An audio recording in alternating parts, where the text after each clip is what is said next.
Faktanya, testing memang turun, angka positif ikut turun. Ini data dan penjelasannya, ditulis oleh Gusti Yusuf di seword.com.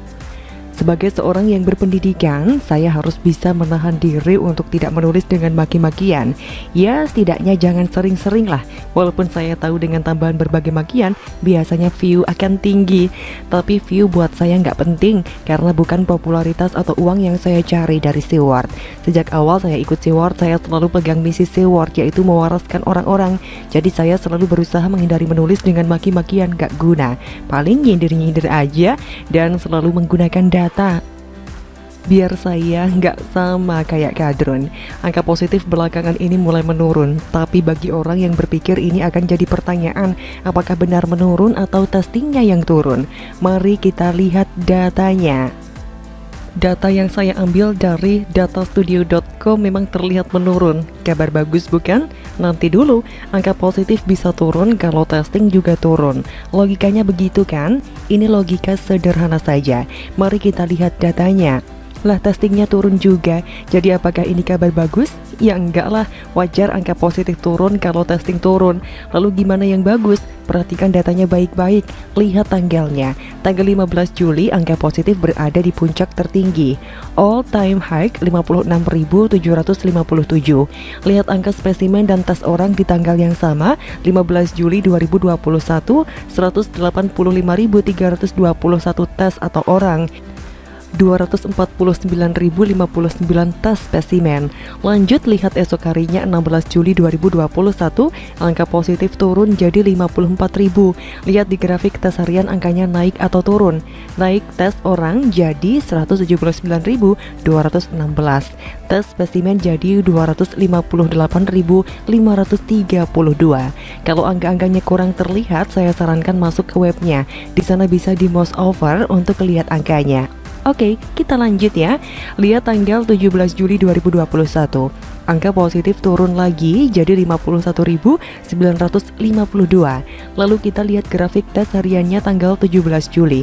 Sedikit turun ke 251.392. Untuk spesimen dan tes orang malah naik ke 188.551. Sebenarnya kondisi tanggal 15, 16, 17 Juli ini sudah bagus. Pemerintah perlu mempertahankan testingnya. Jadi testing di sekitaran 250 ribuan, tapi angka positifnya bergerak mendatar, cenderung turun. Jelas ini pengaruh dari PPKM darurat kemarin, walaupun perlu waktu 2 minggu lebih ya. Nah, yang menjadi masalah setelah tanggal 17 Juli, angka testing turun jauh dan angka positif jelas ikut turun. Ini mengakibatkan kondisi sebenarnya jadi tidak akurat. Bahkan kita undertesting sebenarnya jadi selama ini masih kurang akurat. Ini bisa kelihatan di tanggal 20 Juli. Ketika testing naik lagi, maka angka positifnya juga ikut naik.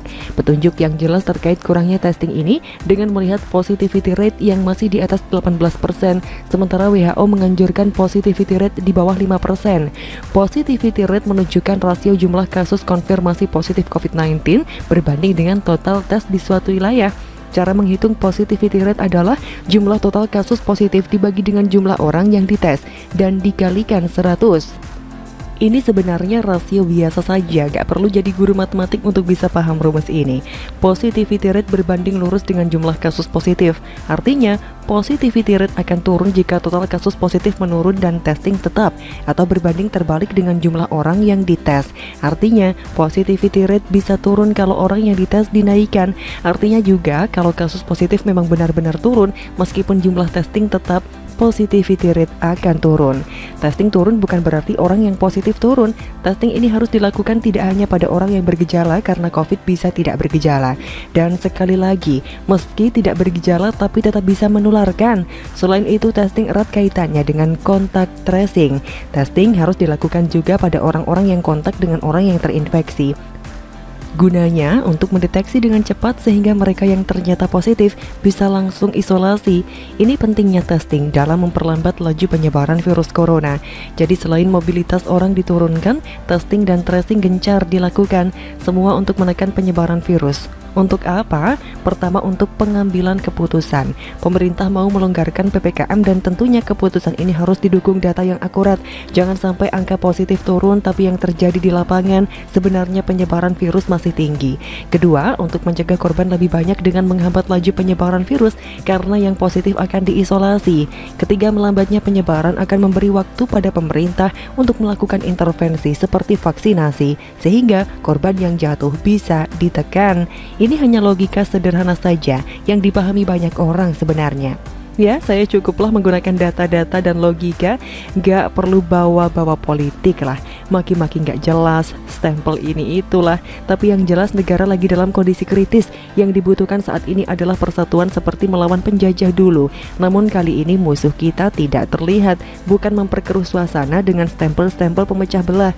Jokowi sudah 2 periode dan pilpres berikutnya masih lama. Sementara yang kita hadapi saat ini adalah pandemi. Soal rendahnya testing di Indonesia sudah jadi bahan perbincangan sejak dulu. Mereka yang bicara soal kurangnya testing tentu harus diikuti dengan kontak tracing, bukan hanya pihak oposisi, tapi juga para pendukung pemerintah Jokowi juga, termasuk saya. Mendagri Tito Karnavian juga bicara hal yang sama dengan yang saya ungkapkan. Menurut mantan Kapolri ini, tingkat positif rendah kalau testingnya massal dan ditemukan memang rendah. Artinya suatu daerah betul-betul rendah atau angka yang positif penularannya memang tidak masif. Namun bisa juga angka positif yang rendah terjadi karena jumlah testingnya kecil. Misalnya hanya 0, sekian persen sehingga angkanya kecil. Artinya ada fenomena puncak gunung es. Mungkin jumlah yang positif banyak tapi tidak terdeteksi karena tidak dites.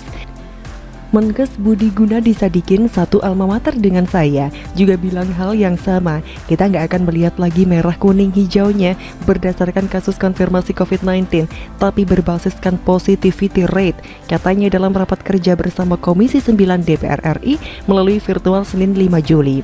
Budi mengungkapkan, perubahan itu dilakukan karena daerah tidak melakukan testing yang seharusnya. Kata dia, daerah-daerah ingin terlihat kasus COVID-19-nya rendah dengan melakukan testing yang sedikit. Apa yang dilakukan pemerintahan Jokowi dengan PPKM daruratnya masih kurang greget. Memang bisa membuat kurva kenaikan angka positif mulai mendatar, tapi belum terlihat benar-benar menurun karena testingnya ikut turun. Faktanya memang begitu, dan kalau setiap orang yang memberikan fakta, lalu orang itu dikait-kaitkan terus dengan politik lalu distempelin macam-macam, apa bedanya dengan kadrun? Kapan masalah ini bisa benar-benar selesai? Bicara pandemi ini, lihat faktanya, lihat datanya, saatnya berpikir dengan jernih. Politik nanti lagi, pilpres masih jauh woi. Sekarang soal dokter. Saya sering bertanya-tanya kalau ada dokter mengeluarkan teori-teori aneh tentang COVID, kenapa dia keluarkan di media? Misalnya saja seorang dokter yang bilang orang yang meninggal karena COVID sebenarnya karena interaksi antar obat. Sebenarnya dia bisa sembuh kalau hanya dikasih ini dan itu. Kalau memang benar omongan dia, kenapa dia tidak publis di jurnal ilmiah internasional bereputasi supaya para ahli sedunia di bidang kesehatan bisa mengecek kebenarannya, bisa mereview dan bisa mengulanginya. Dan kalau benar seperti itu, sudah tentu dokter itu bisa mendapat banyak penghargaan karena mampu menyelesaikan masalah global. Mungkin bisa dapat hadiah Nobel. Sama dengan dokter-dokter lainnya yang berkata, COVID sebenarnya begini, COVID sebenarnya begitu.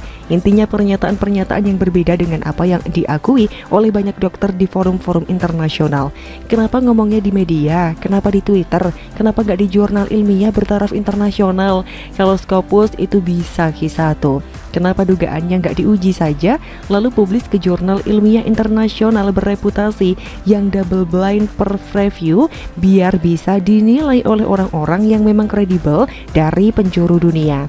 Kalau ada dokter atau peneliti punya dugaan, ya boleh-boleh aja, tapi sebelum dilempar ke publik coba uji dulu deh dugaannya dengan berbagai metode ilmiah, lalu publis di jurnal-jurnal internasional bereputasi. Tulisannya akan dipelajari dan dinilai apakah layak publis atau tidak. Dan yang menilai memang orang yang kredibel di bidangnya. Kalau sesuai dengan kaidah-kaidah ilmiah dan persyaratan lainnya, pasti bisa publis. Setelah publis, hasil penelitian yang seperti itu akan mengundang banyak lagi peneliti untuk menguji penelitian tersebut, dan diskusi perdebatan ilmiah pun akan terjadi. Beginilah ilmu pengetahuan bekerja selama ini, dan model seperti inilah yang membuat peradaban manusia bisa maju seperti sekarang. Bukan asal ngecap di medsos, repot kan jadinya kalau orang yang gak paham apa-apa percaya begitu aja sampai disembah-sembah terus. Bagaimana menurut Anda?